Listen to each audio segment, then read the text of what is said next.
নুপুরের দাম 1000 টাকা হলেও তার স্থান পায়ে, আর টিপের দাম 1 টাকা হলেও তার স্থান কপালে। ইতিহাস সাক্ষী আছে লবণে কখনো পোকা ধরেনি, কিন্তু মিষ্টিতে প্রতিদিনই ধরে, আবার পিঁপড়াও ধরে। মানুষ সোজা পথে চলতে চায় না, কিন্তু বাঁকা পথে। তাই তো মদ বিক্রেতাকে কোথাও যেতে হয় না, কিন্তু দুধ বিক্রেতাকে বাজারে দাঁড়ে দাঁড়ে ঘুরতে হয়। আমরা সর্বদা দুধ বিক্রেতাকে বলে থাকি দুধে জল মেশাননি তো, আর মানুষ মদে জল মিশিয়ে খায়।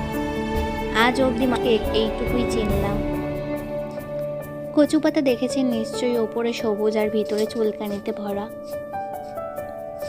ঠিক তেমনই কিছু মানুষ আছে, বাইরে থেকে দেখতে ভীষণ সুন্দর পরিপাটি, কিন্তু ভিতরটা আবর্জনায় ভরা।